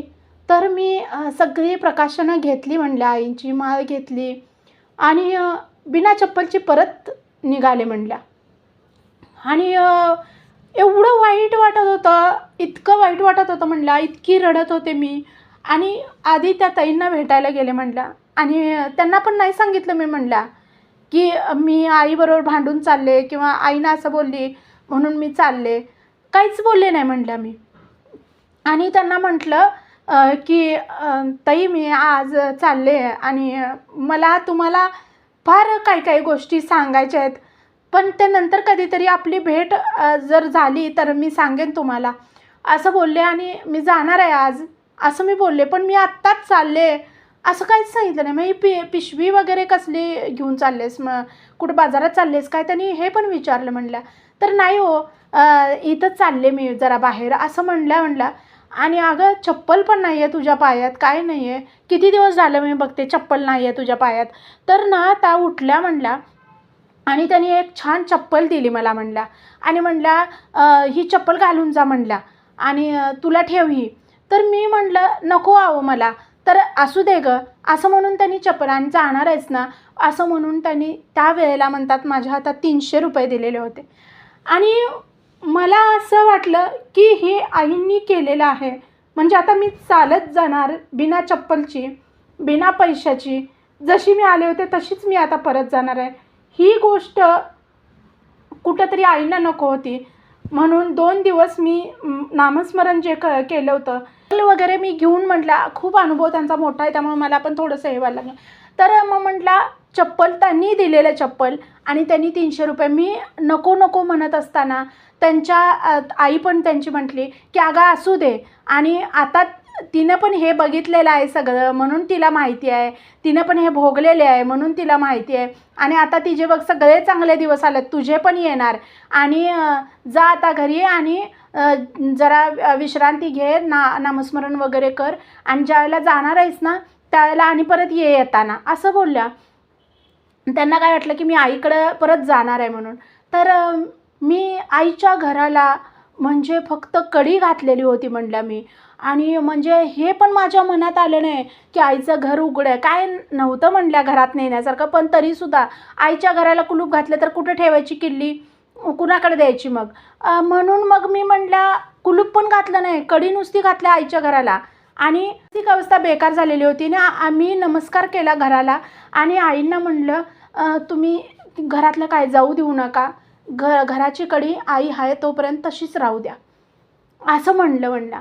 आणि त्यावेळेला मोबाईल नव्हता म्हणल्या, काय नव्हतं, म्हणजे माझ्याकडं तर मोबाईल नव्हता म्हणल्या, म्हणजे आमच्या घरी होते मोबाईल सगळ्यांकडं म्हणल्या. त्यावेळेला 12 वर्षापूर्वी 2012मध्ये माझ्या घरी सगळ्यांकडे मोबाईल होते म्हणल्या, पण माझ्याकडे नव्हता म्हणल्या मोबाईल. आणि तर ज्या वेळेला आई म्हणजे मी परत सासरी गेले म्हणल्या, ते 300 रुपये घेतले त्यांनी दिलेले, आणि वाटेत मग मी खाल्लं म्हणल्या, मला असं वाटलं की हे आईंनीच हे केलेलं आहे. आणि मग मी म्हटलं, आई तुम्हीच हे केलेलं आहे तर मला सारखी साथ द्या, तुमची साथ असू द्या. आणि ते चप्पल इतकं छान, मी सारखी त्या चप्पलकडे बघत होते म्हटल्या. आणि मग ज्या वेळेला आले म्हटल्या सासरी, त्यावेळेला म्हणजे भीती होती की मला घरात घेतील का नाही. आणि म्हटलं की काय व्हायचं तिथे, इथंच व्हायचं आहे आपलं. आणि मिस्टरांचा मोबाईल नंबर होता माझ्याकडं. तर मी फोन केला म्हटलं त्यांना बाहेरनं. आणि मी म्हटलं, मी घरी येऊ का म्हणून. तर माझ्या मिस्टरांना पण ते कसं तरी वाटलं. तर म्हणले, ये घरी, मी सांगतो आईला ते. आणि पण त्यांनी एवढ्या दिवसात, म्हणजे मी 5-7 दिवस कधी त्यांनी विचारसुद्धा केला नाही किंवा माझ्या माहेरी आता त्यांनी ऑफिसमधून गेल्यानंतर त्यांनी फोन लावू शकत होते, पण त्यांनी मला फोनसुद्धा लावला नाही म्हटल्या. माझ्या माहेरी ते आमच्या घरात काय नव्हता मोबाईल, पण शेजारी वगैरे पण त्यांनी फोन लावला नाही म्हटल्या. तर ज्यावेळेला मी मिस्टरांना फोन लावला त्यावेळेला त्यांनी ते बोलले की ये घरी तू आणि मी सांगतो आईला, असं बोलले म्हणल्या. आणि ठेवला त्यांनी फोन. आणि मग मी घरी गेले तोपर्यंत त्यांनी फोन करून सांगितलेलं होतं. मला भीती होती काय आता हे करतील. तर दार उघडलं, आलीस, फार तोऱ्यानं बोलायचं असतंय ना, काय गरज असते मोठ्या माणसांना उलटं सुलटं बोलायची. ते चला आत हो, असं करून त्यांनी मला आत घेतलं म्हणलं. आत घेतलं आणि त्याच्यानंतर एवढा ढिगारा भांड्यांचा, म्हणजे घासलेली भांडी त्यांनी टाकलेली होती म्हणल्या. घासलेली भांडी घासायला टाकलेली होती म्हणल्या. का तर मी ज्यावेळेला घासायला बसले त्यावेळेला दिसायला लागलं होतं की घासलेली भांडी हे कर. आणि आलाय तर आता प्रपंच करा म्हणला. आला ना माहेर पण भोगून, असं सासूबाई बोलल्या. आणि म्हणला, काय खाल्लंस का. मला आईंनी ते 300 रुपये मिळाले म्हणून आईंनी मला खायला घातलेलं होतं म्हणल्या, म्हणून. नाही तर माझ्या पोटाची काय अवस्था झाली असेल असती, माझं मलाच माहिती म्हणल्या. आणि भांडी पडल्यात, जावा घासा जावा असं म्हणल्या डायरेक्ट. आणि मग मी ते पिशवी जी घेऊन आले होते ते पिशवीकडे बघून म्हणले, ह्यातनं काय आणलं आहेस. तर त्यात सगळी पुस्तकं होती म्हणलं आईंची. नाही ते पुस्तकं ते आमच्या शेजारच्या पोरगीनं त्यांनी दिली होती पुस्तकं ते. आणि म्हणलं की चांगली चांगली गोष्टी आहेत ह्याच्यामध्ये, तर ते वाच म्हणून. गोष्टी आहेत असं माझ्या एकदम तोंडातनं गेलं म्हणलं, मला काहीच सुचेना. आणि तर त्यांनी म्हटला, बरं ठेवा आता त्याने, जावा घासा जावा भांडे असं म्हटलं. आणि मी ती पुस्तकं आत नेऊन कपाटामध्ये ठेवलं म्हटलं चोरून. आणि मी भांडी घासायला गेले, बघते तर सगळी ह्याची भांडी. त्याच्यानंतर बरेच दिवस मी माळ करत राहिले म्हटल्या, 5-5 माळी करायचे, चोरून करायचे म्हणल्या. वेळ बदलली तिथं आल्यानंतर. आणि मी सगळी उठायच्या आधी म्हणल्या 2:30-2:45ला उठून मी माळ करायचे म्हणल्या. का तर सगळे लवकर उठायचे आमच्या घरात म्हणल्या. 4:30-5 वाजेपर्यंत सगळे उठलेले असायचे. मी 2:30-2:45 वाजता उठायची, झोप पण लागायचीच नाही म्हटल्या रात्रभर. आणि उठायची, मी माळ करायची, 5-5 माळी करायची, कधी 10 करायची. काय एकदम जेवढ्या वेळ जितका करता येईल तेवढं एकदाच करून घ्यायची म्हटल्या माळी. नामस्मरण करायची. आणि सगळे हे झाले, इकडं तिकडं बसले, दुपारचं हे झालं की मग मी वाचायला सुरुवात करायची म्हटल्या. माझ्यावर कोण त्याच्यानंतर जास्त कोण माझ्याबरोबर बोलतच नव्हतं म्हटल्या. आणि मग मी वाचन वगैरे करायची म्हटल्या. आणि अशा पद्धतीनं बालोपासनं हे ते नेम माझा चालू झाला म्हटल्या. तर म्हणतात 1 वर्ष किंवा 12-13 महिने झाले असतील म्हणतात. आणि मी प्रेग्नेंट राहिले म्हणतात. आणि प्रेग्नेंट राहिल्यानंतर त्याच्यात त्रास होतो, म्हणजे होताच म्हटल्या. ह्या 12-13 महिन्यामध्ये त्रास होताच म्हणल्या. असं काही नाही आहे की माझा त्रास कमी झाला, पण मला त्या ताईंनी ज्या गोष्टी सांगितलेल्या होत्या ना त्याच्यामुळं माझा फार दृढ विश्वास. आणि मी अनवाणी चाललेले होते आणि मला त्यांनी इतकी सुंदर चप्पल दिली, 300 रुपये दिले, हे सगळं आईंनी मला दिले. ही माझ्या ठिकाणी श्रद्धा होती म्हणल्या. का तर मी अनवाणी जाऊ नये. येताना मी अनवाणी आले होते, का तर आई त्यावेळेला माझ्या आयुष्यात नव्हत्या, पण जाताना मी अनवाणी जाऊ नये, का तर आई माझ्यासोबत आहेत आता. हे आईंना वाटत होतं की माझी पुस्तकं घेऊन माझा भक्त असा अनवाणी जाऊ नये, म्हणून मला त्यांनी चप्पल दिलं. माझा भक्त असं उपाशी राहू नये म्हणून आईंनी माझ्या खाण्यापिण्यासाठी पैसे पण दिले. ही श्रद्धा माझी दृढ झालेली होती या गोष्टीमुळे म्हटल्या. आणि आल्यानंतर सुद्धा 1 वर्षामध्ये एक 12-13 महिने जे होते त्याच्यामध्ये सुद्धा बरेच अनुभव आले म्हटल्या. खूप मोठा होईल अनुभव म्हणून म्हटल्या ते आता स्किप करून सांगा, पण हे ऑलरेडी हा अनुभव खूप मोठा होणारच आहे. तर त्या म्हटल्या की त्यावेळेला सुद्धा बरेच असे छोटे मोठे इतके छान छान अनुभव आले त्या 12-13 महिन्यामध्ये सुद्धा खूप छान छान अनुभव आले. आणि 12-13 महिने झाले आणि मग मी प्रेग्नेंट राहिले तिथं गेल्यानंतर. आणि त्याच्यामध्ये आईवडील वगैरे पण येऊन गेले. मी ज्यावेळेला घरी आले त्यावेळेला आईवडील पण येऊन गेले की तिला माफ करा, हे करा, ते सांगायसाठी म्हणून आईवडील येऊन गेले. माझ्या आईवडिलांना पण काही कुणी जास्त किंमत दिली नाही म्हटले. आणि अशी का न सांगता आलीस, मला चोरून आई बोलली, न सांगता कशाला आलीस तसं ते. आई रडली म्हणल्या. तर मी म्हटलं आता कुठं तर तिथं पण जगणं मरणं एकच आहे, इथं पण जगणं मरणं एकच आहे, तर इथंच मरते असं मी आईला बोलले होते म्हटल्या त्यावेळेला. आणि काय करतील ते आई करतील, आता बघूया माझ्या आयुष्यात काय लिहिलं असेल ते, असं मी आईला त्यावेळेला बोललेले होते म्हटल्या. आणि 12-13 महिन्यानंतर ज्यावेळेला मी प्रेग्नेंट राहिले त्यावेळेला माझ्या सासूबाईंना एवढा प्रचंड राग आलेला म्हणल्या की लगेच हिला राहिलं आहे. आणि जावेचं तर विषयच नाही म्हणला. तिला तर इतकं तिच्या चेहऱ्यावरूनच ज्याला म्हणजे त्यांनी मला उलट्या वगैरे व्हायला लागलेल्या ना, तर त्याच्यावरनं त्यांनी ओळखलं म्हणल्या की ही प्रेग्नेंट आहे म्हणून. तर त्यांनी ओळखलं आणि काय गं असं करून त्यांनी विचारलं वगैरे. तर मला काय म्हणजे तेवढं त्यावेळेला एवढं काही हे होत नव्हतं. तर दवाखान्यात त्यांनी जाऊन आल्यावर प्रेग्नेंट आहे त्यांनी म्हटल्यावर काय हेच कार्यक्रम एवढ्या लवकर, काय काय काय तुमच्या लग्नाला काय 5-6 वर्ष झाल्या, कशाला पाहिजे एवढ्या लवकर मूल, असं घरी बोलायला लागले म्हणले. तर माझ्या मिस्टर म्हटले राहिलं आहे ना आता ते खाली कशाला करायला, तर खाली करून टाक, कशाला एवढं अजून काय 2-3 वर्ष तर झालेत काय, हिचा स्वभाव तरी कळला आहे काय तुला, असं बोलायला लागले म्हणल्या डायरेक्ट. आणि खाली कर म्हणायला लागले. आणि मला एवढं हे वाटायला लागलं आणि म्हटलं हा माणूस यांच्या शब्दाच्या बाहेरच नाही आहे आणि हे पण होणार आता माझ्या आयुष्यात.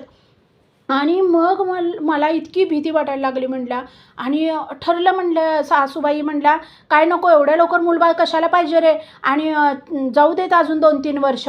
आणि जाऊबाई पण म्हणायला लागल्या, दीर पण म्हणायला लागल्या हां कशाला रे एवढं, आता काय लगेच तुम्हाला तुमच्या लग्नाला काय खूप जास्त वर्ष झालेत काय, सगळे असं म्हणायला लागल्यावर त्यांनी म्हटले बरं ठीक आहे आणि जाऊन येतो दवाखान्यामध्ये. आणि ते खाली करायचं म्हणले. आणि ते जे पण राहिलेलं होतं त्या 2.5 महिने झाल्यानंतर ते सिम्पटम्स दिसायला लागले होते म्हटल्या मला. त्यामुळे ते 2-3 महिने झालेलं होते म्हटल्या.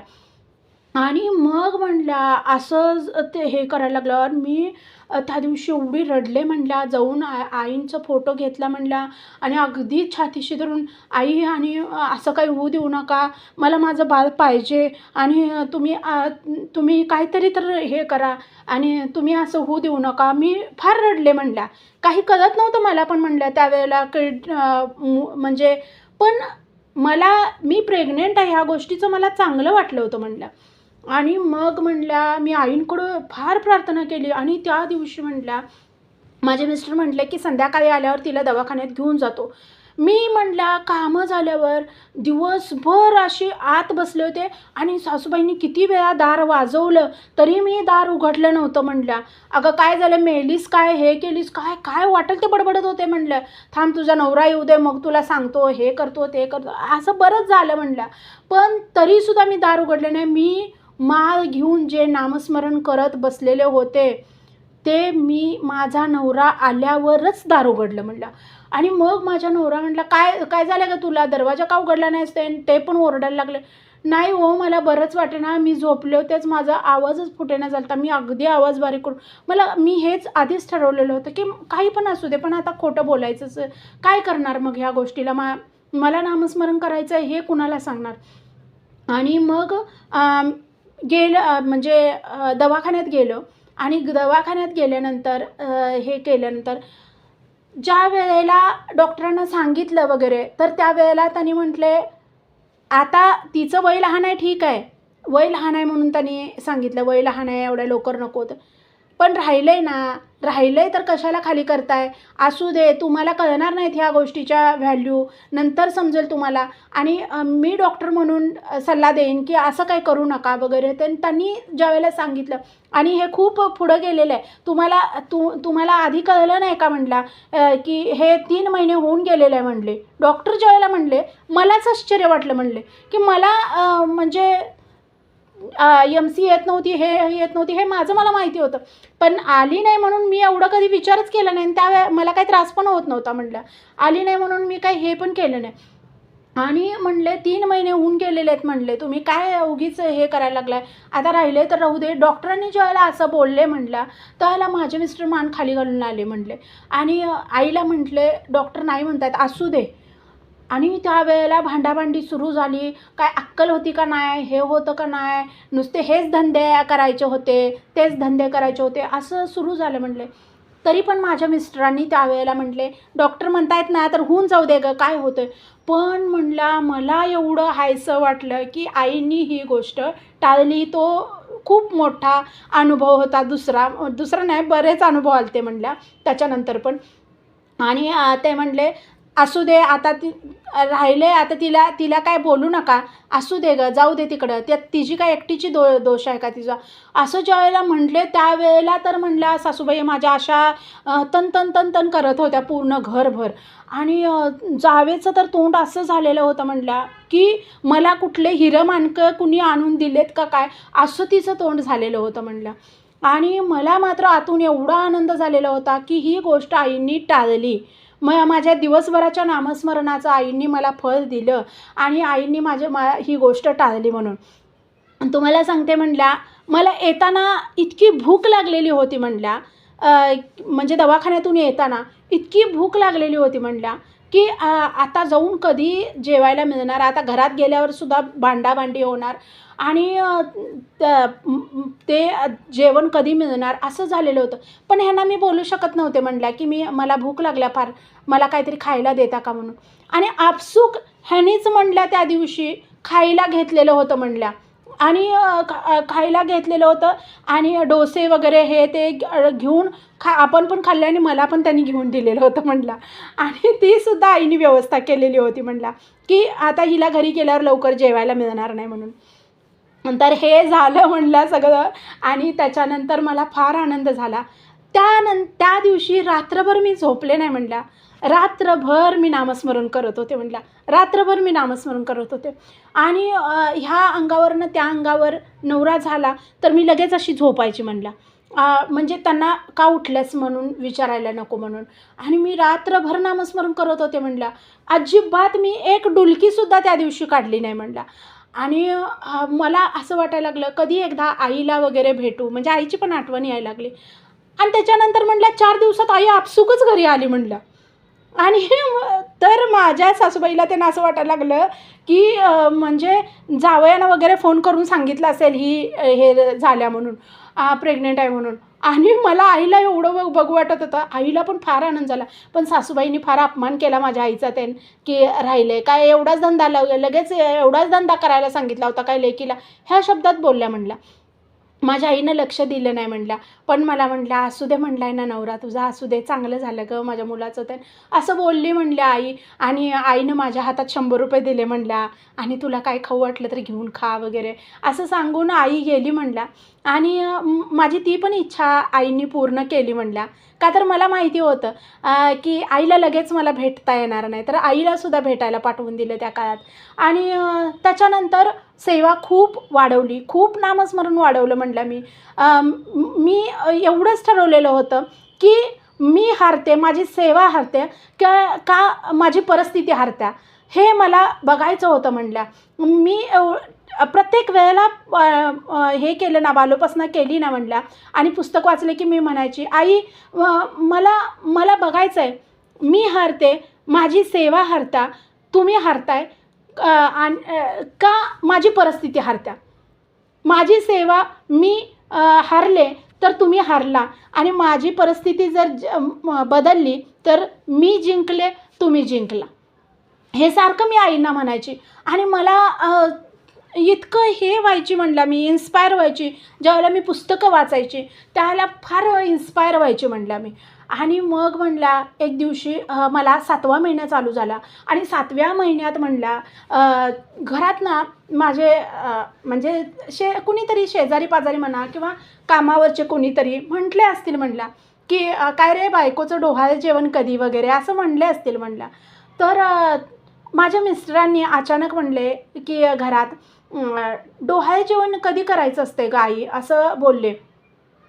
तर म्हणले ते डोहाळे जेवण त्यांनी तिच्या माहेरच्यांनी करायचं असलं तर, नाहीतर करायचं नाही. तिच्या मुलाचं डोहाळे जेवण आम्ही काय करणार नाही. तर त्यावेळेला माझ्या मिस्टरांना पहिल्यांदा आईचा राग आला म्हणला. एवढ्या वर्षात 2-2.5 वर्षात कधी आला नव्हता. माझ्यासाठी नाही त्यांच्या मुलासाठी आला म्हणला. पण तो आला आणि ते काय तिचं एकटीचं मूल आहे, माझं मूल नाही आहे. तर नाही खरं आम्ही काय डोहाळे जेवण करणार नाही. तुला करायचं असलं तर तुझं तू कर जा. तू आमचं ऐकलं नाहीस ना. ते प्रत्येक वेळेला मला 7वा महिना चालू झाला तरी पण इतके महिने रोज तेच म्हणायच्या म्हणल्या की काय एवढ्या लवकर गरज होती काय एवढ्या लवकर गरज होती काय, हेच म्हणायचं म्हणलं. आणि मला ना त्या गोष्टीची भीती वाटायची की माझं कधी ह्यानी सारखं असं बोलतात बाबा कधीतरी म्हणजे असं खाली वगैरे होतं ना तसं होईल काय माझं, ह्यानी सारखं असं हे करतात. तर मी फार आईंना प्रार्थना करायची पण आई होत्या सोबत म्हणल्या. त्यामुळं त्यांनी माझ्या मुलाला किंवा मला धक्का लागू दिला नाही म्हणला. आणि तशा ह्याच्यात 7व्या महिन्यात मग त्या दोघांचीच भांडणं वगैरे लागली. मग सासूबाई म्हणल्या 9व्या महिन्यात करूया.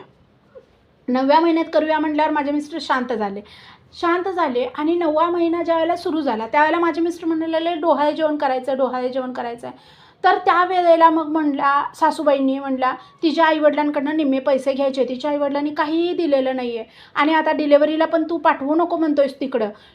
मिस्टरच म्हणले माझे काय तिथं व्यवस्थित होणार नाही. तिथं काय म्हणजे त्यांचं हे की तिथं म्हणजे तसे सुखसोयी नाहीत. माझी मुलं व्यवस्थित ह्याच्यात झाली पाहिजे. आणि त्यांनी दवाखाने वगैरे इकडचंच आमच्या इकडचंच नाव टाकलेलं होतं म्हणलं. मग मला पण बरं वाटलं म्हणल्या की माझ्या आईला त्यांनी तिकडं होणारच नव्हतं आणि तशी परिस्थिती पण नव्हती. ह्यांनी तिकडं गेली बिल्यावर आणि परत काहीतरी नवीन सुरू. मग म्हणल्या मी माझ्याच तंद्रीत मी माझ्या नामस्मरणात फार म्हणलं आईंनी सगळ्यात जास्त कुठली सेवा माझ्याकडनं झाली असेल तर ती नामस्मरण म्हणतात. प्रचंड नामस्मरण झालं म्हणल्या. माझ्याकडे कामच नव्हतं दुसरं काय म्हणल्या. का तर सगळी लोक विरोधात असल्यामुळं मला वेळ होता म्हणल्या. कामं करायची आणि बाजूला सरकून आपण आपल्या रूममध्ये येऊन बसायचं. का तर कोण किंमत देत नाही आहे. चल अशा पद्धतीनं होतं. त्यामुळं मी बाजूला येऊन बसलं की माझं फक्त नामस्मरणावर लक्ष असायचं. माझं बाळ मी सुखरूप असावं ही फक्त आईंच्या चरणी प्रार्थना होती. आणि खूप सुंदर पद्धतीनं म्हणल्या माझं डोहाळे जेवण माझ्या मिस्टरांनी केलं म्हणल्या. आणि त्या डोहाळे जेवणानंतर भांडणं झाली घरात म्हणतात. ह्यांचीच भांडणं झाली म्हणतात. डोहाळे जेवणाला आईवडिलांनी पैसे दिले नाहीत. सासूबाईंनी वडिलांना पैसे देऊ दिले नाहीत. तुला सासरकडच्यांकडनं घ्यायचं नाही ना तर त्यांनी दिले नाहीत तर घेणार कुठनं माझे मिस्टर म्हणले. माझे आईवडील म्हणले देतो आम्ही पण ते नंतर देतो म्हणले. आणि त्यांना ते द्यायला जमलं नाही म्हणले त्यावेळेला डोहाळे जेवणाच्या वेळेला. त्यांनी मागत होते म्हणले. आईच्या सांगण्यावरनं त्यांनी मागितले पण म्हणले त्याला की डोहाळे जेवणासाठी पैसे द्या 10,000 रुपये म्हणून. पण माझ्या आईवडिलांना तेवढं शक्य नव्हतं लगेच देणं म्हणले. आणि देतो आम्ही तुम्हाला असं त्यांनी बोलले. पण ते सासूबाईंचं म्हणणं काय होतं की पहिली डिलिव्हरी माहेरची करतात त्यांना खर्च काहीच नको का. तर माझ्या मिस्टरांनी त्यांच्याकडे पैसे मागितले पण पैसे नव्हते. तुम्हाला नंतर देतो बोलले ते. पण त्यांनी ऐकेनात सासूबाई त्यांना. आणि त्याच्यावरनं त्यांच्या दोघांचीच भांडाभांडी सुरू झाली. आणि त्याच भांडणात म्हटला सासूबाई म्हटल्या एवढा तू बायकोचा बैल होशील असं आम्हाला कधी वाटलं नाही. असे शब्द वगैरे वापरले गेले. आणि ज्यावेळेला स्वतःला असे घाणघाण शब्द घरच्यांनी वापरले त्यावेळेला माझे मिस्टर स्वतः घराच्या बाहेर पडले म्हणले की तुम्हाला मी इतका नको झालो आहे. मी प्रत्येक गोष्ट ऐकून मी बोलतो आहे ना त्यांच्या घरच्यांना. मी तिला पण बोलतो आहे ना. मी त्यांना पण मागितलेत पैसे त्यांनी देतो म्हणलेत. देते आता काय त्यांना मी त्यांचा खून करून पैसे घेऊन येऊ का, असं ज्यावेळेला माझे मिस्टर त्यांनी बोलायला लागले आणि घरच्यांची ह्यांची वादावादी सुरू झाली आणि माझं ते डिलेवरीचं त्यात दिवस आणि हे टेन्शन आहे ह्यांची, तरी मी सेवेत स्वतःला घालायची म्हटल्या. टेन्शन खूप यायचं आणि अशा ह्याच्यात म्हणल्या म्हणजे 9वा महिना मला अजून सुरू झालेला होता म्हटल्या आणि कधीही माझी डिलेवरी होईल असं तारीख दिलेली होती म्हटल्या 8-15 दिवसाची आणि तशा ह्याच्यात माझे मिस्टर मला घेऊन बाहेर पडले म्हटल्या. मला एवढं टेन्शन आलं म्हटलं. मी आईंना म्हटलं की कुठली माझी परीक्षा तुम्ही चालवल्या आणि मला मित्राच्या घरी घेऊन गेले म्हटल्या आणि मलाही तिथं एवढं हे वाटायला लागलं की माझे दिवस आहेत आणि तुम्ही असं का करायला लागलाय, दिवसात आहे मी आणि आता कधीही डिलिव्हरी होईल, आपण लोकांच्या घरी येऊन. तर मिस्टरांनी आणि त्यांच्या मित्रानं 2 दिवसात सगळी अरेंजमेंट केली आणि आम्हाला 1 BHK घर पण घेतलं म्हटल्या 2 दिवसात आणि त्यांच्याच घरी आम्ही राहिलो म्हटल्या. त्यांची आई चांगली होती म्हटल्या, बायको पण चांगली होती. पण मलाही तिथं इतकं हे वाटायला लागलं आणि मी खूप रडले म्हटल्या आणि आईनं म्हटलं, काय आई माझी परवड करायला लागलाय तुम्ही, काय मला फिरवायला लागलाय दारोदार आणि माझं मूल पण असंच लोकाच्या घरात जन्माला येणार काय आणि कशा परिस्थितीत असे ना का, पण मी तिथं स्वतःचं घर आहे ना ते आणि असं लोकांच्या दारात का मला आणून टाकलं आहे. तर म्हणल्या 2 दिवसात घराची तजवीज झाली आणि 2 दिवसात 1 BHK फ्लॅट एक बघितला म्हटल्या. एवढ्या कमी वेळात पटकन फ्लॅट मिळाला आणि त्या फ्लॅटमध्ये आम्ही गेलो पण जवळजवळ म्हटल्या 8-15 दिवस त्यांच्याकडून डबा येत होता.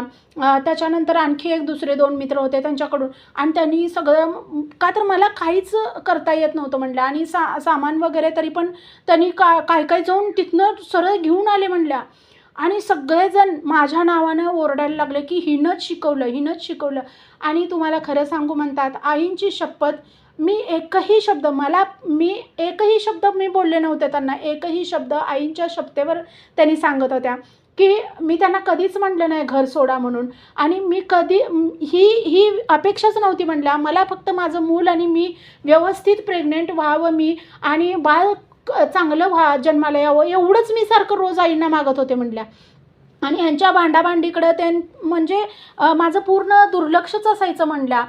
मला भीती वाटायची आतनं, भांडणं सुरू झाली की असं घाबरल्यासारखं व्हायचं, त्यामुळं मी असं भांडणं त्यांची इग्नोरच करायची म्हटल्या आणि माझा विचार न करता ह्या माणसानं काय हे होईल वगैरे, पण म्हटल्या ती सगळीसुद्धा आईंचीच हे होती म्हटल्या आणि म्हटल्या त्या घरात आम्ही हे केलो. त्याच्यानंतर 8-10 दिवस डबे म्हटल्या मला त्यांनी खरंच त्यांचे मित्राच्या घरचे चांगले म्हटल्या 2-तिघांनी आणि खूप चांगलं जेवण वगैरे आणून द्यायचीत म्हटल्या आणि 2-3 दिवसात ह्यांनी सगळं तिथलं सामान वगैरे आणून मित्रांना आणि 2 बायका लावून सगळं लावून घेतलं म्हटल्या.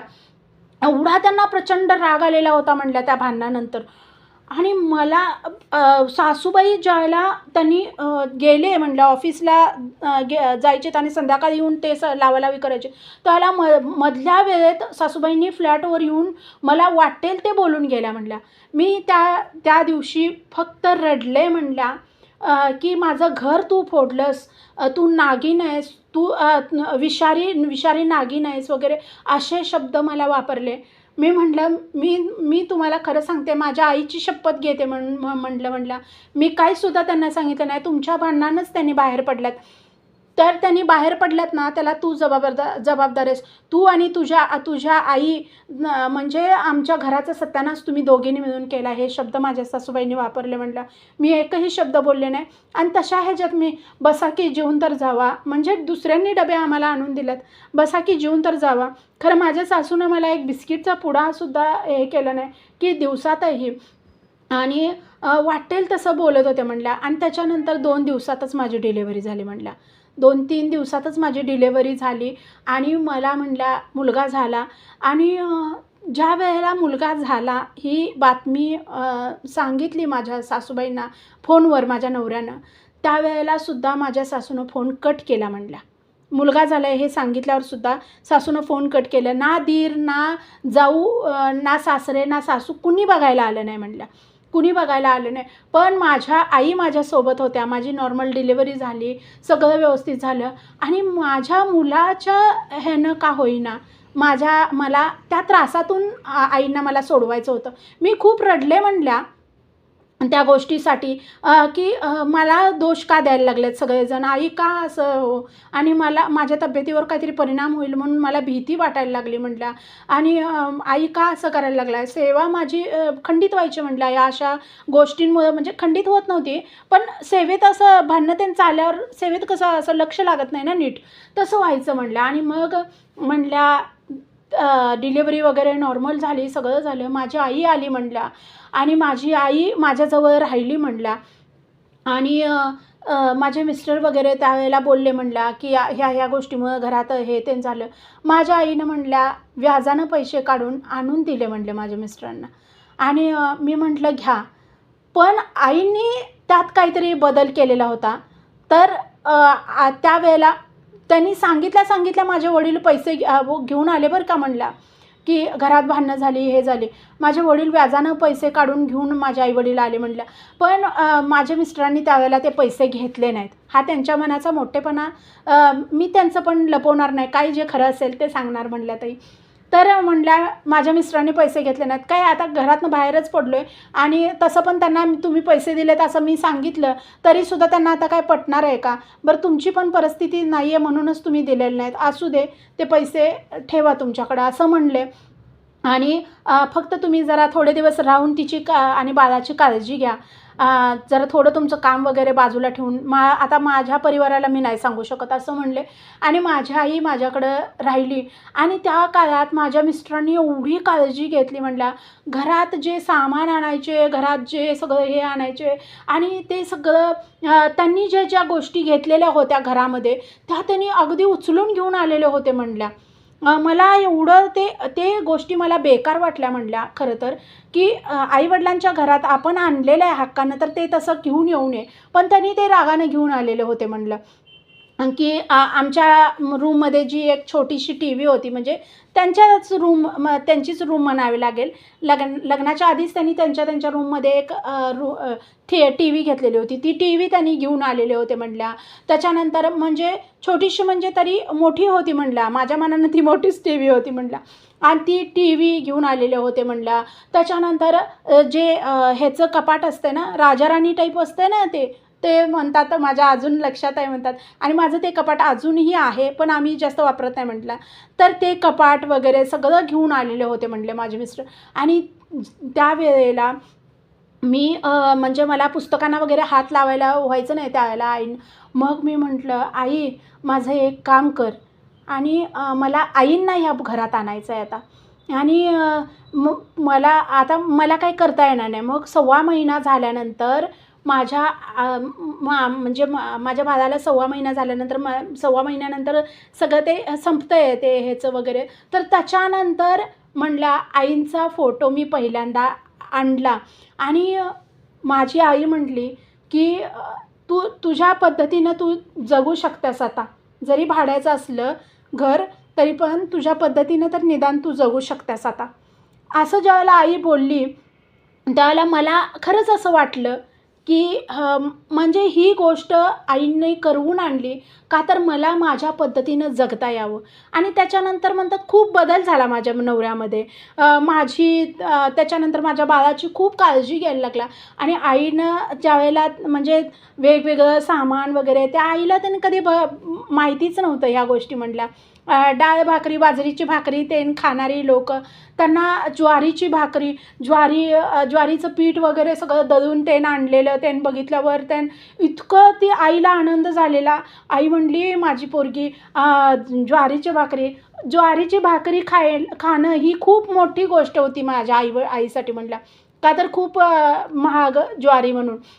तर म्हटल्या ते गहू वगैरे जे म्हणजे चांगल्या क्वालिटीचे हे बघूनसुद्धा माझ्या आई म्हणली माझ्या पोरगीचं घर भरून गेलं गं आणि असंच भरून राहू दे. असं ज्यावेळेला माझ्या आई बोललं तिला खूप भरून आलं होतं ते बघून सगळं, म्हणजे सामान बघून फक्त की घरात जे भरलेलं बघून आणि तुपाचे डबे बिबे ते बघून ना आईला खूप भारी वाटत होतं म्हणल्या की आईला वाटत होतं की माझी मुलगी म्हणजे कुठल्या तरी राजघराण्यात बसल्या का काय, भाड्याच्याच घरात होते म्हणल्या, पण तिला तसं वाटत होतं. आणि म्हटल्या पाहिजे तसले पदार्थ आई करून रोज घालायला लागली आणि तूप बघून म्हणायला लागली, ह्या तुपाचं अगं तुला हे करून घालते, ते करून घालते, ते म्हणजे ह्या गोष्टी बघायलासुद्धा नव्हत्या म्हटल्या माझ्या माहेरात. त्यामुळं त्यांना ते खूप अप्रूप होतं. आणि म्हटली तुझ्या पद्धतीनं तू जगशील, तू तसं म्हणू नकोस. मी रडायची म्हटलं आधनं-मधनं, की मला कुणी बघायलासुद्धा आलं नाही आणि मला एवढं मोठं माझं घर आणि ह्यानी एवढ्या एवढ्या चुकीसाठी हे केलं, उगीच भांडणं काढली. तर माझी आई म्हटली, अगं स्वतः तू बाहेर पडल्यास, तुझ्याच नवऱ्यानं बाहेर काढलं आहे तुला, तू काही हे केलेलं नाहीस आणि तू बाहेर पडल्यास जगशील, तू 4 दिवस श्वास घेशील असं म्हणल्या. आणि नंतर खरंच मला त्या गोष्टीची प्रचिती आली म्हणल्या. आणि त्याच्यानंतर सेवा फार घडली, मुलगा खूप सुंदर माझा झाला म्हणतात. आणि काय सगळे दिवस पालटले म्हणतात. आणि 3 वर्ष झाले म्हणतात. आणि त्याच्यानंतर आम्ही स्वतःचं घर घेतलं म्हणतात, बंगलाच घेतला, तयारच बंगला घेतला म्हटला.